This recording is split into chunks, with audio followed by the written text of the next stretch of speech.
श्रील प्रभुपाद, उन्होंने भक्ति की परिभाषा, उन्होंने भक्ति को ट्रांसलेट किया है डिवोशनल सर्विसेज, प्रेम पूर्वक सेवा। भक्ति शब्द उन्होंने बहुत कम यूज़ किया है, प्रेम पूर्वक सेवा उन्होंने भक्ति को। प्रभुपाद कैसे लिख रहे हैं प्रेम पूर्वक सेवा, वो इसी श्लोक से निकलेगा जो कि रूप गोस्वामी ने हमें दिया। और बहुत सोच समझ के रूप गोस्वामी ने उस समय जो भक्ति की लोगों में थी कि भक्ति इसको कहा जाता है, भक्ति उसको कहा जाता है, तो रूप गोस्वामी ने शुद्ध भक्ति की परिभाषा दी कि भक्ति है क्या। ये जो परिभाषा है शास्त्रों पर ही आधारित है, अन्य वैष्णव आचार्यों पर, और इन्होंने अपनी भाषा में, अपनी वर्डिंग्स में शुद्ध भक्ति की परिभाषा दी। तो ये श्लोक शुरू कैसे हो रहा है? अन्याभिलाषिता शून्यम ज्ञान कर्मादि अनावृतम आनुकूल्येन कृष्णानुशीलनम भक्तिर उत्तमा। तो इस श्लोक की शुरुआत हम उत्तमा भक्ति से करेंगे। विश्वनाथ चक्रवर्ती ठाकुर ऐसे ही इस श्लोक को समझा रहे हैं, उत्तमा भक्ति। तो दो तरह की भक्ति होती है, एक तमा, एक उत्तमा। तमा मतलब तमोगुनी भक्ति, और दूसरी उत्तमा भक्ति जो तमोगुण में नहीं है, जो तमोगुण से ऊपर है। पर ये है कि भक्ति भी तमोगुनी होती है क्या? तमोगुनी भक्ति होती है? हाँ, नहीं चलता है, पर उसको भक्ति क्यों कहा गया? तमोगुनी भक्ति। हाँ हाँ, बंदा तमोगुण में है, भक्ति तमोगुण में नहीं है। तमोगुण में की जाने वाली भक्ति को तामसी भक्ति कहा जाता है।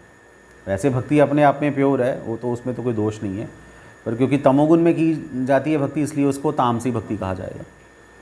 तो ऐसे ही दो तरह की भक्ति, एक शुद्ध भक्ति, एक तामसी भक्ति।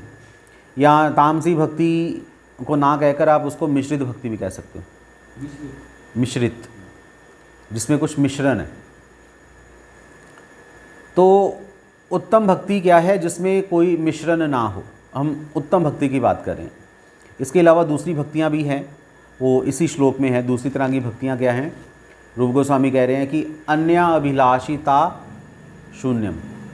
अब ये श्लोक है अन्य अभिलाषिता, ये तीन शब्दों से मिलकर बना है ये वाला शब्द, अन्य प्लस अभिलाषा प्लस ता। ये ता क्या होता है? ता प्रत्यय है, प्रत्यय समझ से ना? हाँ, तातेती संस्कृत प्रत्यय की बात कर रहा हूँ। तो प्रत्यय जब शब्द के पीछे लगते हैं तो रूप बदल देते हैं, उसका मीनिंग बदल जाता है। जैसे मानव, मानव शब्द, तो मानव शब्द में अगर आप मानवता लगा दोगे तो क्या हो जाएगा? मानवता हो गया ना। तो मानव का मीनिंग अलग है, मानवता का मीनिंग अलग है। तो मानवता का अर्थ क्या है? कि मानव जिन गुणों से पहचाना जाता है वो मानवता है। तो ये मानवता सिर्फ इंसानों में नहीं पाई जाती, पशुओं में पाई जाती है। ऐसे गाय है ना, गाय के पास आप जाओगे, उसको प्रेम करोगे तो वो भी आपको प्रेम करेगी। और कई ऐसी गाय होती हैं, अगर उनके पास ना जाओ, घर की गाय उसके पास ना हो जाए तो रोना शुरू कर देगी, मेरे पास नहीं आ रहे, मुझसे प्रेम नहीं कर रहे। तो फिर उनके पास जाओ, उनको प्रेम करो, है ना, उनको गले में खुजली करो ना, बड़ा मज़ा आता है गायों को। तो वो आगे से रिएक्ट करती हैं। हमारी बद्रिका आश्रम की एक गाय है कुमकुम, उसके पास जाओगे ना, अगर वो बैठी हुई है, उसके पास जाकर आपने उसको हाथ लगाना है तो वो लेट जाएगी, पूरा लेट जाएगी, गर्दन पूरा सीधी कर लेगी, पैर ऐसे पूरे चारों के चारों पैर हैं हवा में आ जाएंगे। तो अब वो क्या कह रही है कि मुझे खुजली करो या मुझे प्रेम करो या मेरे पास बैठो, वो ऐसी है। वो भी रिएक्ट करते हैं, उनमें भी वो प्रेम झलकता है। जैसे मानवों की तरह हम कार्य करते हैं, तो कई बार कुछ जानवर ऐसे हैं जो मानवता का गुण उनमें पाया जाता है। तो मानव तो इंसान का नाम है, पर मानवता इंसान का विशेषण है एक तरह का, उसमें जो गुण पाए जाते हैं। तो ऐसे ही अन्य अभिलाषी ता शब्द आ रहा है। वो इम्पोर्टेंट है कि अभिलाषा एक शब्द है, ता दूसरा शब्द है। तो जब अभिलाषा में ता जुड़ जाएगा तो इसका क्या मीनिंग बनेगा? अभिलाषा होता है इच्छा करना, तो इच्छा, जब कोई व्यक्ति इच्छा करता है तो ज़्यादातर भोग की इच्छा की जाती है। मैं भोग करना चाहता हूँ, मैं एंजॉय करना चाहता हूँ। तो रूप गोस्वामी ने इसमें ता लगा दिया कि इच्छा में जो इच्छा का गुण है वो भी उसका वो अन्य अभिलाषिता कि अन्य अभिलाषाएं नहीं होनी चाहिए, एक तो ये मीनिंग है। दूसरा, अन्य अभिलाषिता, जो इच्छाओं में जो चीज़ है वो भी नहीं होनी चाहिए। अब प्रश्न ये आता है कि अभिलाषा में ता शब्द का मतलब क्या है? अभिलाषा तो अलग हो गया कि मेरी ये इच्छा है, मैं ये करना चाहता हूँ, मैं वो करना, ये अभिलाषा हो गया। ता का मतलब है कि थोड़ा सा अगर आप में लेश मात्र भी है वो चीज़, उसको भी अन्य अभिलाषिता शून्य, उसको भी आपको शून्य करना पड़ेगा। इच्छाओं की वैरायटी कह सकते हो, या इच्छा का लेश मात्र भी, या ये कहो कि अभिलाषा की बात तो हो ही रही है, पर अभिलाषा के पीछे स्वार्थ छुपा रहता है। हमारा दूसरा कोई स्वार्थ नहीं होना चाहिए, हमारा एक ही स्वार्थ होना चाहिए। वो स्वार्थ क्या है? कृष्ण की भक्ति होनी चाहिए। इसके अलावा अन्य अभिलाषिता शून्य, बाकी अभिलाषाओं को या बाकी लेश मात्र जो इच्छाएं हैं भोग करने की, उनको आपको शून्य करना है। सब अभिलाषाओं को शून्य नहीं करना, क्योंकि अगर आप मायावादियों के पास जाओगे तो बुद्धा के पास जाओगे तो वो क्या कहेंगे कि आपको सारी अभिलाषाओं को शून्य करना है, विचार शून्य करना है अपने आप को। एक था, क्या नाम था उसका, ओशो का नाम सुना है? हाँ, रजनीश। वो तो भगवान, उसने आपको बना दिया था अपने आप को भगवान रजनीश ओशो जो भी है। तो उसने फिलोसफी दी कि अपने आप को विचार शून्य करोगे। जब विचार शून्य हो जाओगे, सारे विचार आपके अंदर से शून्य हो जाएंगे, तो आपको पता चलेगा कि आप ही वो हो, भगवान हो। जैसे कि मैंने अपने सारे विचार शून्य कर लिए, पर अगर ऐसे लोगों से पूछो कि आपको कैसे पता चला कि आपके सारे विचार शून्य हो चुके हैं, क्योंकि विचार शून्य हो गए हैं, ये भी एक विचार है, इसको कैसे शून्य करोगे? तो ठीक है, वो था ही, उसका फिलोसफी का टीचर था, जब कॉलेज में पढ़ाता था, तो पता नहीं उसके दिमाग में क्या आया कि चलो मैं भगवान हूँ, वो भगवान बन गया। उसने हमें फिलोसफी दी, फेमस भी हुआ काफ़ी, पर ज़्यादा चला नहीं, मर गया, बीमारी उसको, वो भयानक बीमारियाँ लग गई, ख़त्म हो गया। तो मायावादी भी यही कहते हैं, अपने आप को विचारों से शून्य कर दो, पर हम नहीं कहते अपने विचारों को शून्य करो, हम कुछ और कहते हैं। हम कहते हैं अन्य विचारों को शून्य करो। कुछ विचार आपको रखने हैं, सब विचार शून्य नहीं करने, क्योंकि आत्मा कभी भी विचार शून्य नहीं हो सकता। अगर आत्मा में से सारे विचार निकाल दिए तो आत्मा तो जड़ बन गई, तो आत्मा तो जड़ है नहीं है, चेतन है। और चेतन व्यक्ति की क्या निशानी है?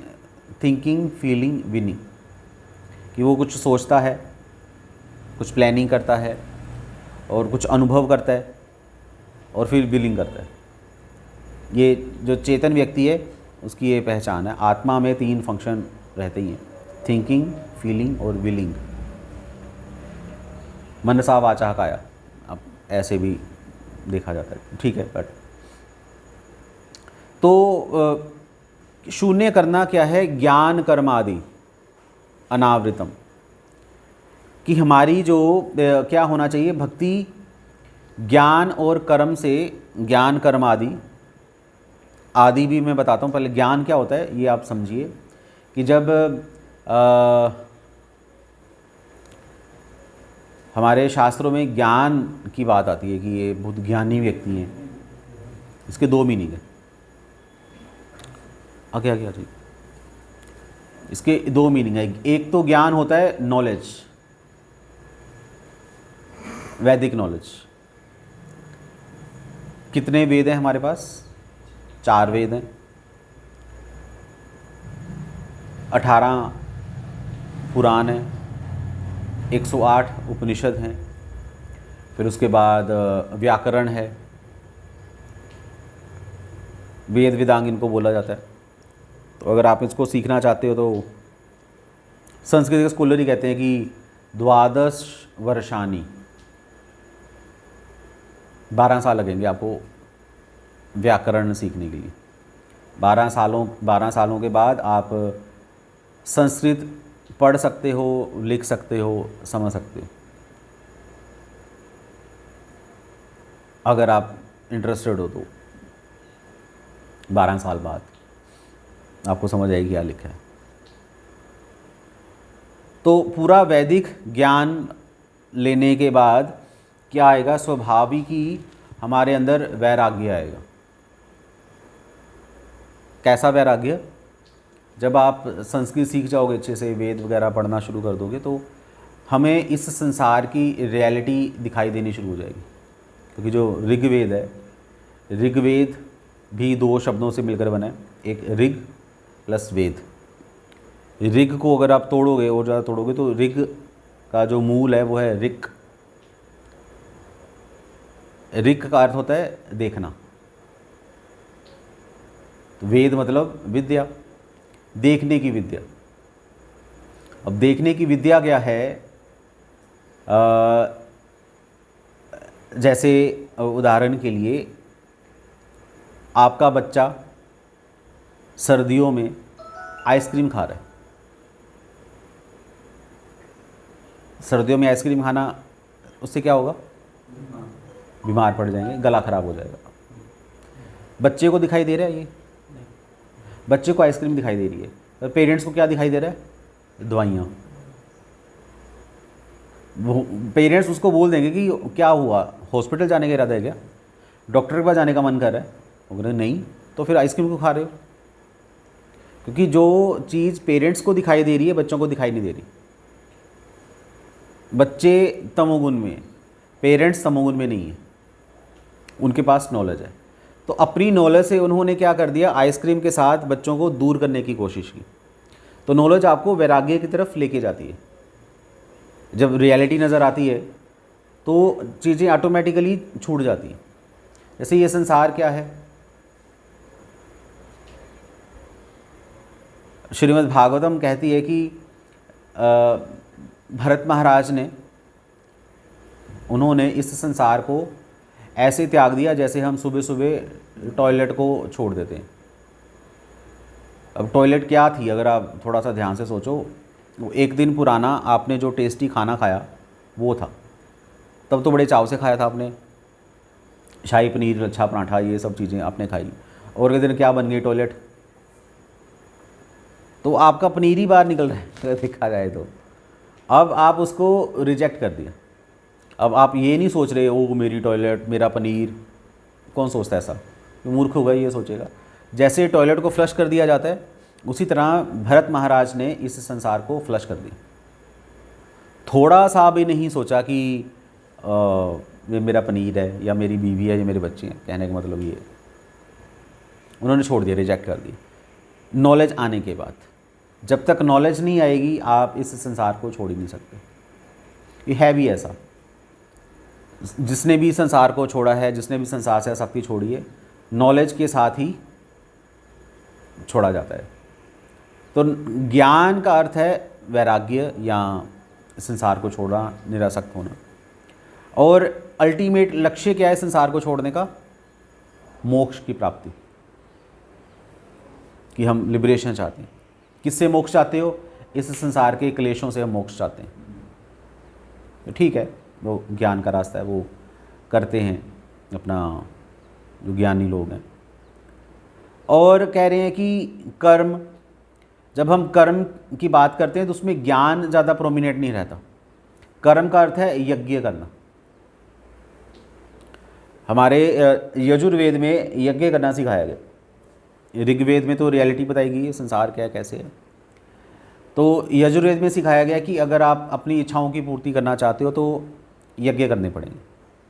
तो कृष्ण भगवान कह रहे हैं ना कि तीसरे अध्याय में कह रहे हैं कि अगर यज्ञ करोगे तो देवी देवता खुश होंगे और देवी देवता आपके आवश्यकताओं की पूर्ति करेंगे।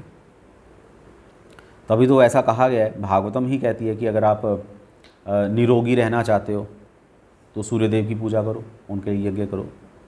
आप सुंदर स्त्री चाहते हो तो किसकी पूजा करो? शिव जी की। सुंदर पति चाहते हो तो पार्वती की पूजा करो। और अगर आप अपना सारा जो कहते हैं ना विघ्नों को हरना चाहते हो, ख़त्म करना चाहते हो, तो गणेश जी की पूजा करो। पैसे चाहते हो तो लक्ष्मी की पूजा करो या कुबेर की पूजा करो। ऐसे दिया गया है,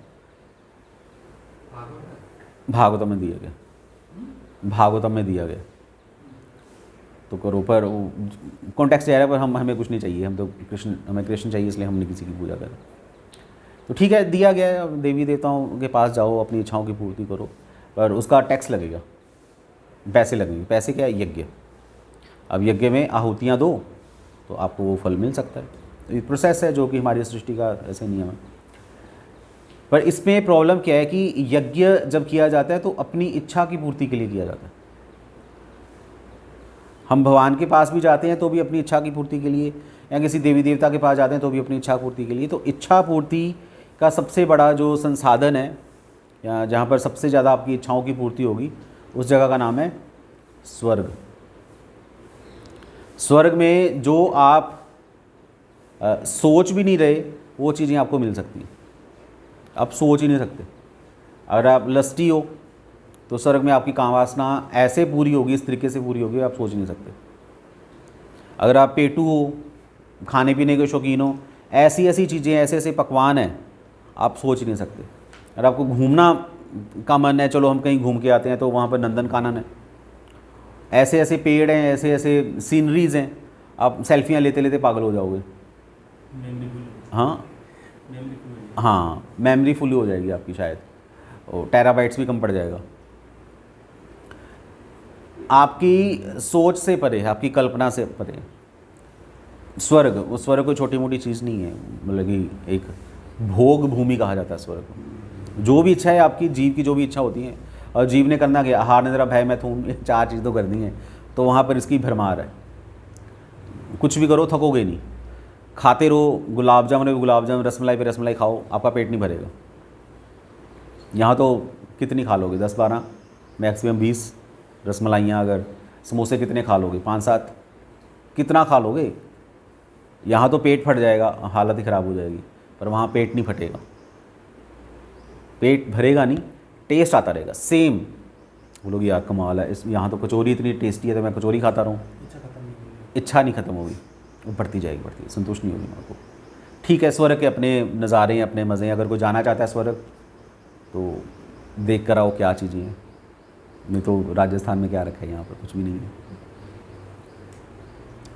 ये ज्ञान और कर्म, ज्ञान का मतलब मोक्ष या मुक्ति, स्वर्ग मतलब कर्म वगैरह। अब आदि भी लगा है, आदि मतलब इसके साथ जो छोटी मोटी चुटपुट जो चीज़ें हैं। ठीक है, आपको स्वर्ग नहीं जाना तो पितृलोक जाना है तो पितृलोक चले जाओ, या इनको करने में बड़ा मज़ा आता है, यज्ञ करने में बड़ा मज़ा आता है, ये सब चीज़ें करने में बड़ा मज़ा आता है। सिद्धियाँ, रिद्धियाँ, सिद्धियाँ, इनमें थोड़ा थोड़ा करके देखो, बड़ा मज़ा आएगा। लोग मेडिटेशन करते हैं, ओ मन को शांत करो, मज़ा आएगा। या छोटा मोटा दान कर दो, बड़ा मज़ा आएगा। ये सब चीज़ें आदि में आ जाती हैं। और भी जो छोटी छोटी चीज़ें हैं जो अपने लिए की जाती हैं। अनावृतम, कि अनावृतम का मतलब कि इनसे ढका नहीं होना चाहिए, मतलब कि आपकी जो भक्ति है वो इन चीज़ों से आवृत नहीं होनी चाहिए, इनको निकालो। अन्य अभिलाषिता शून्यम, दूसरी अभिलाषाओं को शून्य करो, जैसे कि ज्ञान और कर्म इत्यादि। ज्ञान कर्म का अर्थ आपको मोक्ष भी नहीं चाहिए और आपको स्वर्ग भी नहीं चाहिए, और छोटी मोटी चीज़ें इसके अलावा जो हैं वो भी नहीं चाहिए। ये नहीं होना चाहिए शुद्ध भक्ति में। तो क्या होना चाहिए? आनुकूल्येन कृष्णानुशीलनम भक्तिरुत्तमा। भक्ति उत्तमा भक्ति क्या होती है? अनुकूल्येन कृष्ण अनुशीलनम। ये परिभाषा रूप गोस्वामी ने दी है। अब ये है क्या, इसको आप समझ लीजिए। इसकी शुरुआत हम करेंगे अनुशीलनम से। अनुशीलनम में भी शीलनम से शुरुआत इसकी की जाती है। शीलनम शीलनम बोला जाता है कुछ क्रिया करने को, कुछ करने को, जैसे कि श्रील प्रभुपाद हर बार कहते हैं कि डू समथिंग फॉर कृष्णा। भक्ति कोई ऐसे नहीं है कि आराम से बैठो आंखें बंद कर कर मंद मंद मुस्कुराते रहो, उसको भक्ति नहीं कहा जाता। ना ही वृंदावन में जो आजकल के फेमस बाबा हैं, वो जब बैठेंगे भगवान के सामने तो आँखों से टपक टपक टपक टपक आंसू बहते रहेंगे और रोते रहोगे भूप भूप, जो भी है वो भी नहीं है। तो भक्ति का मतलब होता है क्रिया। हमें, अगर आप श्रीमद् भागवतम पढ़ोगे तो भगवान के एक सेवक थे, शायद चत्रक में भी, तो वो भगवान को फ़ैन कर रहे थे, पंखा। तो फ़ैन करते करते उनका जो ध्यान था वो भगवान के मोर पंख की तरफ चला गया। लगाते ना मोर पंख, तो चला गया। तो उसमें उनकी जो इमोशंस थे वो मिक्स हो गए। तो जब आपका ध्यान चला जाएगा, सेवा आपको दी गई है, आपका ध्यान चला गया भगवान के चेहरे की तरफ, तो क्या होगा? सेवा खत्म हो गई। हाँ, त्रुटि हो जाएगी। तो उन्होंने क्या किया, उसी समय अपना ध्यान हटाया और सेवा की तरफ फोकस किया। तो शुद्ध भक्त क्या होते हैं, वो भक्ति में आने वाला जो मज़ा है, भक्ति में आने वाला जो टेस्ट है, उसको भी साइड पे कर सकते हैं ताकि हमारी सेवा के रास्ते में बाधा ना आ जाए। ये भक्तों के पास ट्रिक है। आम जो लोग हैं वृंदावन में आजकल जो लोग बैठे हैं, वो तो हालत ही ख़राब है, बहुत हालत ख़राब है, क्योंकि वहाँ पर सिर्फ एक्सपोजर चल रहा है, लोग दिखा रहे हैं ऐसा हो रहा है वैसा हो रहा है, ये सब चीज़ें। और भक्ति में दिखाना नहीं होता, वो छुपाना होता है।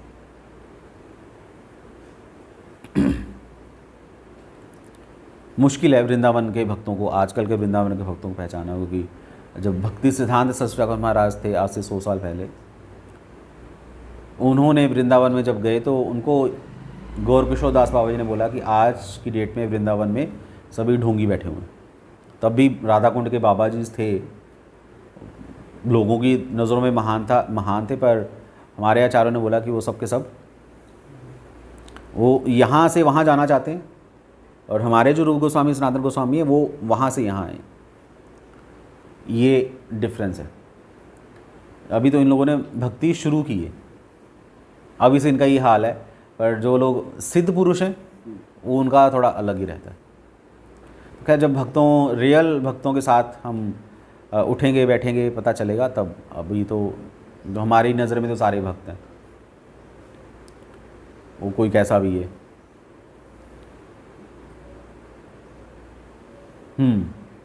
तो शीलनम क्या होता है? कुछ करना। अब ठीक है, कोई को भगवान के लिए अगर किसी को बोलो कि भगवान के लिए कुछ करो, तो लोग तो करने के लिए तैयार ही हो जाते हैं। कोई बड़े से बड़ा डोनर है तो बोलेंगे ठीक है, आप मंदिर बनाओ, जितना पैसा चाहिए मेरी तरफ से मैं लगाऊंगा। वहाँ पर था एक भक्त हमें मिले थे आसाम में, बोला कि मैं पैसे लगाने के लिए तैयार हूँ, और मैंने लगा भी दिया, मैंने एक मंदिर भी बना दिया। मिलते हैं ऐसे काफ़ी लोग, हमें मिलते हैं, श्रद्धावान लोग हैं, मंदिर बनाते हैं। और कई लोग तो मंदिर में, कई ऐसा कहते हैं कि मंदिर में जो मूर्ति आएगी वो हमारी तरफ से, या मंदिर में जो पंखे लगे रहते हैं उस पर भी लिख दिया जाता है कि ये पंखा उनकी याद में है, दादी घूमती रहती है पंखे में। हाँ, और जो भी है, ऐसे अलमारियों पे, दीवारों पे, ईंटों पे, दरवाज़ों पे लोग लिखते रहते हैं अपना नाम कि ठीक है ये इन्होंने दान किया था, ताकि लोग उनको याद रखें। किया उन्होंने भगवान के लिए किया, ठीक है, अच्छी बात है, आपको भगवान कृपा करेंगे। पर भगवान के लिए करना, सिर्फ भगवान के लिए करना भक्ति नहीं है कि ठीक है हम कर रहे हैं जी, क्योंकि इसमें एक शब्द और है, कृष्ण अनुशीलनम। आप कर तो रहे हो, पर ज़्यादातर क्या होता है कि ये जो दानी लोग होते हैं जो मंदिरों में दान वगैरह करते हैं, ये अलग अलग मंदिरों में भी दान करते हैं। उनका काम ही है दान करना, क्योंकि उनको अच्छा लग रहा है। अखबार में फ़ोटो आती है और 10 लोग उनको मिलकर बोलते हैं कि आप तो बहुत दानी पुरुष हैं, आप तो सज्जन पुरुष हैं, तो आपने वहाँ पर दान दिया था तो हमारी झोली भी खाली है, हमारा भी कुछ ध्यान रखिए। बोले ठीक है, तुम्हें कितना चाहिए? देखिए बहुत सारे लोग बीमार हैं, तो हालत ख़राब है सबकी, तो आप तो दानी पुरुष हैं, तो आप लोगों को ठीक करने के लिए कुछ दीजिए। ठीक है, तुम भी ले लो, तुम भी ले लो, मैं किसी को मना नहीं करता। तो ये दानी पुरुषों का ये हो जाता है कि वो सिर्फ कृष्ण के लिए नहीं कर पाते। तो भक्ति अब क्या हो गया, भक्ति की परिभाषा क्या है? कृष्णानुशीलनम, कृष्ण के लिए कुछ करो, ये भक्ति है। इसमें भी रूप गोस्वामी ने एक और शब्द लगाया, अनु, कृष्ण अनुशीलनम, कृष्णानुशीलनम। अनु का अर्थ क्या होता है? एक तो अनु का अर्थ होता है छोटा, एक अनु का अर्थ होता है फॉलो करना, जो पीछे पीछे चलता है, छोटा बच्चा पीछे पीछे चलेगा। तो अनुशीलनम, अब कृष्ण के लिए करना है पर शब्द लगा हुआ है साथ में अनु, तो इसका अर्थ है कि कृष्ण के लिए करो, ज़रूर करो, पर किसी के पीछे लग कर करो, अपने आप से मत करो। हाँ, मन मर्जी से नहीं करना। कहने का अर्थ ये है कि आपको आचार्यों ने जो बताया है करने के लिए वो करो, अपने मन से कुछ मत करो। आचार्य बहुत सारी चीज़ें बताते हैं, आपको ये करना चाहिए, आपको वो नहीं करना चाहिए, ऐसा है वैसा है, ये नहीं है वो है। तो अनु में आपके क्या आ गया? वो हर वस्तु जो हमारे गुरु ने हमें बताई है उसको करना भक्ति कहा जाता है। और एक और चीज़ है आनुकूल्येन, आनुकूल्येन, अनुकूल शब्द नहीं है, अनुकूल है। अनुकूल में थोड़ा ज़्यादा फोर्स है, वही अभिलाषिता, वही वाला इसमें कि कुछ भी जो भक्ति के अनुकूल है, अनुकूल तो मतलब कुछ भी हो सकता है भक्ति के अनुकूल, पर ये अनुकूल है। अनुकूल में इमोशंस भी जुड़े हुए हैं आपके, वो भी भगवान के लिए होने चाहिए। जैसे मनसा वाचा काया आ जाता है। एक बार ये लोकनाथ स्वामी महाराज दीक्षा दे रहे थे, तो एक भक्त से उन्होंने पूछा, एक नव दीक्षित को जिसको दीक्षित किया, कि तुम क्या सेवा करोगे? बोले कि मैं महाराज, मैं तन मन से आपकी सेवा करूंगा, तन मन से भगवान की सेवा करूंगा। तो गुरु महाराज उनने उनको बोला, लोकनाथ स्वामी महाराज ने, कि और धन, धन का क्या करोगे? हाँ हाँ जी महाराज, धन भी आपकी सेवा में लगेगा। ज़्यादातर होता ये है कि हम तन मन से सेवा करना, तन मन तन मन तन मन, ठीक है, तो धन कहाँ जाएगा? धन तो देखो मेरी पत्नी है, मेरे बच्चे हैं, घर की फीस है, किराया है, राशन है, पानी है, तो धन उनकी सेवा में लगेगा, बाकी तन मन आपकी सेवा में। तो क्यों भाई, धन भी तो भगवान की सेवा में लगना चाहिए। तो जो व्यक्ति धन को संभाल के रखता है और तन मन ही सेवा में लगाता रहता है, भगवान कह रहे हैं कि ये तो गड़बड़ है भाई, धन भी तो मेरा है। धन किसकी संपत्ति है? धर्मशास्त्रों में कहा गया कि सारा का सारा धन वैष्णवों की संपत्ति है या ब्राह्मणों की संपत्ति है, तभी तो उनको दान दिया जाता है कि ठीक है ये संपत्ति ब्राह्मणों की है तो ब्राह्मणों के पास आनी चाहिए। या अगर आप ब्राह्मणों को या वैष्णवों को बीच में नहीं लाना चाहते तो लक्ष्मी जी कौन है? धन की देवी, तो वो तो नारायण की सेवा में लगनी चाहिए। तो आपने लक्ष्मी जी को अपने पास क्यों रखा हुआ है? अब ये जब हम आए थे ना, ये देखो पैरों के निशान है, ये पैर किसके हैं? लक्ष्मी के निशान है। लक्ष्मी वहाँ से आए और अंदर घुस जाए और अंदर ही बैठी रहे, बस बाहर ना आए। अरे बहुत पहले ही पुरानी बात है, दिवाली पे हम कैलेंडर लेने गए, लक्ष्मी जी का कैलेंडर, तो हम कैलेंडर ले आए, तो हमारे रिश्तेदारों ने बोला कि ये क्या है? खड़ी लक्ष्मी ले आए। खड़ी लक्ष्मी ले आए, ये क्या होता है? नहीं, बैठी हुई लक्ष्मी लेके आओ ताकि वो बैठी रहे, खड़ी तो खड़ी खड़ी भाग जाएगी। हमें तो चलो बच्चे थे, हमें तो पता ही नहीं था, ये सब लॉजिक भी होते हैं। लोगों को लक्ष्मी चाहिए कि ठीक है लक्ष्मी लक्ष्मी लक्ष्मी। नारायण नहीं, नारायण का क्या करना, वो छोड़ो, नारायण आप रखो, हमें लक्ष्मी दे दो। तो जो सिर्फ लक्ष्मी को चाहता है, नारायण को नहीं चाहता, वो कौन है? रावण। रावण ने राम की पूजा नहीं की थी, सीता को देखकर उसकी हालत ख़राब हो गई थी। तभी तो उसने सीता का हरण किया। सीता स्वयं लक्ष्मी जी हैं। तो इसलिए बहुत ज़रूरी है ये शब्द आनुकूल्येन। आपकी जो इमोशंस हैं, आपके जो भाव हैं, या कुछ चीज़ें ऐसी हैं जो सिर्फ आपने अपने पास रखी हुई हैं अपने पर्सनल यूज़ के लिए, जो किसी को नहीं दिखाते। कई ऐसी प्राइवेसी होती हैं कि जो आपकी ना वाइफ को पता है ना बच्चों को पता है, वो आपने अपने लिए संभाल के रखी होती हैं। वो ये भाई मेरी है बस, इस पर किसी का कोई अधिकार नहीं है। तो वो चीज़ भी अगर आपने संभाल के रखी हुई है, वो भी भगवान की सेवा में लगनी चाहिए अनुकूल्यन। क्योंकि आपको लग रहा है ना कि वो चीज़ मेरी है, वो चीज़ भी आपकी नहीं है, उस पर भी भगवान का अधिकार है, वो भी भगवान की सेवा में लगनी चाहिए। तो कहने का अर्थ ये है कि चीज़ें तो अनुकूल, अगर जो चीज़ें भगवान की सेवा के लिए प्रतिकूल हैं वो तो नहीं लगा सकते, जैसे वाइन, शराब, मीट, मुर्गा, ये सब चीज़ें तो भगवान की सेवा में नहीं लग सकती, इनको तो छोड़ ही दो, ये तो अन्य अभिलाषिता में आ गया। अब क्या चीज़ें भगवान की सेवा में लगा सकते हैं? जैसे शाक सब्जी, आपका शरीर, आपका मन, आपकी काया, आपकी वाणी, ये सब चीज़ें लग सकती हैं। और एक और चीज़ है जो भगवान की सेवा में लग सकता है, वो है हमारा समय या हमारे जो विचार हैं। इन विचारों को भी भगवान की सेवा में लगाना है। अगर आपके विचार अभी प्रतिकूल हैं, आपका मन नहीं कर रहा भक्ति करने का, या आपके मन में उल्टे फुल्टे विचार आ रहे हैं, ये सब चीज़ें, तो उन विचारों को ठीक करो। साधुओं के संग में जाकर उनको ठीक करो, उनको करेक्शन करो। अपने विचारों से जो आसक्ति है कि मेरे हिसाब से ऐसा होना चाहिए, मैं ऐसा सोचता हूँ, तो हम, ये तो सीधी सी बात है, हम जब भी सोचेंगे ना गलत ही सोचेंगे। हम गलत हैं, हमारे सारे विचार गलत हैं। वैष्णव जो सोच रहे हैं, वैष्णव जैसा कह रहे हैं, वो सही है। तो इतना ज़बरदस्त शब्द है ये आनुकूल्येन। आनुकूल्येन कृष्ण अनुशीलनम भक्तिरुत्तम।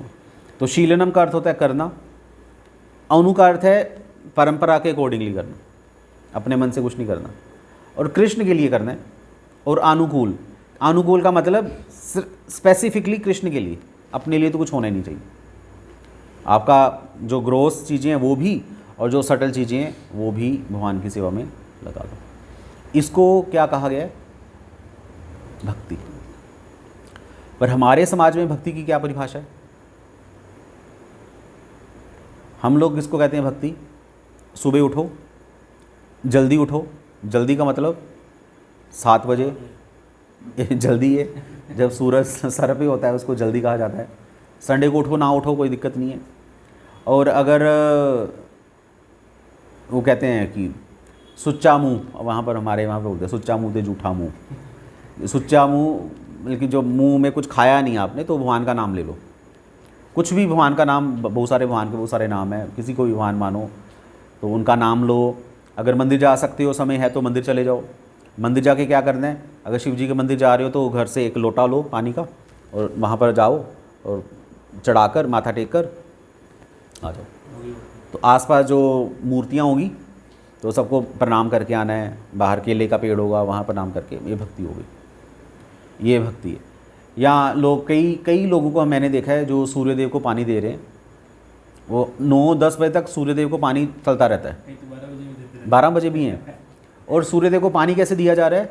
गमछे में, कपड़े नहीं पहने हुए उसने, गमछे में नहा के आया है, गमछे में है और सूर्यदेव को पानी दे रहा है। बिल्कुल ही हालत ख़राब है। गमछे में कभी भगवान के मंदिर जाया जाता है? उनको लग रहा है कि वो सूर्य जाता है, चलो कपड़े क्या डालने, बाद में डालूंगा, गीले हो जाएंगे, छींटे पड़ेंगे, तो सूर्यदेव को पानी दे रहा है। हाँ, वो करते हैं ऐसी चीज़ें। तो ये चीज़ें हो रही हैं, उसका कोई फ़ायदा नहीं है। इसको भक्ति कहा जाता है, पर ये भक्ति है, दूर दूर तक कोई भक्ति नहीं है। कई लोगों को लगता है कि भक्ति मतलब भगवान के लिए गाने गाना, कुछ मधुर तान छोड़ दो। वहाँ पर हम किसी के घर पे गए प्रोग्राम करने के लिए, हाउस प्रोग्राम, तो हम तो ठीक है, लेक्चर हमने यशोमती नंदन गाया, जय राधा माधव गाया, लेक्चर शुरू होने ही वाला था, अभी मैं बोलने ही वाला था, तो उस घर की जो लेडी थी वो आई और आकर खड़ी होगी मेरे यहाँ पर। मैं तो डर गया, मैं कहा पता नहीं क्या करने वाली हो। मेरी कान के पास आई, बोली प्रभु जी कुछ ऐसी तान छेड़ दो कि बस तन मन थोड़ा ये हो जाए। ये क्या है, मैं तान छेड़ूँ मतलब कि मैं क्या तान से हूँ क्या, यहाँ पर बैठा हूँ। वो 8-10 औरतें बैठकर वो क्या सोच रही हैं कि कुछ ऐसी तान छिड़े कि बस हालत ख़राब हो जाए। मैं कहा ये भाई हम सब तो ये सब काम तो करते नहीं हैं। तो कृष्ण का भजन करेंगे, कृष्ण को आनंद देने के लिए, और कृष्ण का ज्ञान देंगे आप लोगों को। तो ज्ञान सुनना तो सुनो, जो तो टाटा बाय बाय। हम ऐसे थोड़ा कि ये ऐसे करेंगे वैसे करेंगे। एक हाँ यही चल रहा है यहाँ। कई एक और बड़ा अजीब सा चुटकुला है। एक तो एक संत थे, एक लगे हैं अभी भी, उनको बोला गया कि प्रभु जी आप हमारे घर पे आइए और अच्छा हो जाएगा। क्योंकि क्यों आए हम आपके घर पे, क्यों आए, बस आप हमारा घर थोड़ा शुद्ध हो जाए, साफ़ हो जाए। तो उन्होंने बोला कि देखिए वैष्णव झाड़ू नहीं होते, आपको अपना घर साफ़ करना है तो झाड़ू से करो। हम कोई झाड़ू नहीं है कि आपके घर पे आएँ और आपका घर साफ़ हो जाएगा। लोगों को लगता है कि वैष्णव को घर पे बुलाएंगे, घर पे जो क्लेश है वो शांत हो जाएगा, जो भूत बैठा हुआ है घर पे या जो भूतनी बैठी हुई है वो भाग जाएगी। घर पे वो हो रहा ना, एक नेगेटिव वाइब्रेशंस हैं, तो भक्त आएंगे सारी नेगेटिव वाइब्रेशन भाग जाएगी। तो भक्त कोई वेले थोड़े हैं कि आपके नेगेटिव वाइब्रेशन को भगाएं। इसलिए मत घर में बुलाओ भक्तों को कि आपका काम चलना शुरू हो जाए। वो कोई जादूगर नहीं है ना। तो ना ही भक्तों को इसलिए घर पे बुलाओ कि थोड़ा सा माहौल बन जाए ना। हाउस प्रोग्राम के बाद यही होता है। तो लोग ही कहते हैं कि प्रभु जी बस कीर्तन हो जाए 10 मिनट, थोड़ा सा मज़ा आ जाए, बस पसीना छूट जाए सबका। लोगों को बुलाया, कुछ नाचना गाना तो होना चाहिए ना। लोग आए तो बोलेंगे क्या माता बना के चले गए ये लोग, पता नहीं बाबा जी गालियाँ निकाल के चले गए, डांट उठ के चले गए, कीर्तन तो कुछ हुआ नहीं, कुछ कान तो सूखे के सूखे ही रह गए। तो भक्त झाड़ू नहीं है, भक्त आपके लिए नाचना गाने का वो कोई ऑर्केस्ट्रा तो नहीं है, वो भक्त हैं। वो भगवान का मैसेज देंगे, भगवान का मैसेज सुनिए और अपने जीवन में उतार कर भगवान के पास चले जाइए। ये लोगों को नहीं पता। लोगों को लगता है कि भक्त मतलब जो हमारे जैसा हम कह रहे हैं वैसा करना शुरू कर दे। लोग तो गुरु ही वैसा बनाते हैं जो उनकी सोसाइटी का या उनके स्टेटस से मैच करे। डांटने वाला गुरु नहीं चाहिए आजकल किसी को। जो गुरु डांटे तो वो तो भाई नहीं, वो गुरु चाहिए जो मीठा बोले, जिसको इंग्लिश आती हो, जो हमारी की जो क्लास है वैसा कुछ हो। ऐसे गुरु तो मिल जाते हैं हज़ारों। वो तो टेडी बियर ले आओ, रखे ही हुए लोगों ने टेडी कृष्णा, टेडी खाटू श्याम भी चल रहा है आजकल, ट्रेंड है। तो लोग अपने लिए लोग भक्ति करना चाहते हैं, जबकि भक्ति का अर्थ श्रील प्रभुपाद क्या लिख रहे हैं, डिवोशनल सर्विसेज, प्रेममयी सेवा, प्रेम पूर्वक सेवा। जब हम भगवान की सेवा करें भगवान को आनंद देने के लिए, उसको भक्ति कहा जाता है। उसके अलावा सब कुछ भक्ति के नाम पर ढोंग है। तो वो हमें बिल्कुल नहीं करना चाहिए, नहीं तो भगवान की प्राप्ति नहीं हो सकती। हम आए तो थे, ज्वाइन तो किया हमने इसको, उनको भगवान को प्रसन्न करने के लिए, पर किसी और ही गली में घुस गए, कहीं और ही चले गए। तो ये इस श्लोक का थोड़ा सा है। बाकी बहुत सारे सबने इस पर बहुत सारी कमेंट्रीज़ लिखी हैं, जीव गोस्वामी ने और सनातन गोस्वामी ने, विश्वनाथ चक्रवर्ती ठाकुर, भक्तिविनोद ठाकुर, भक्ति सिद्धांता, सबने इस श्लोक पर कमेंट्री लिखी है। वो अलग अलग एंगल से इसको समझाया गया। ये जनरल छोटा सा है। हरे कृष्णा। श्रील प्रभुपाद की जय। कुछ पूछ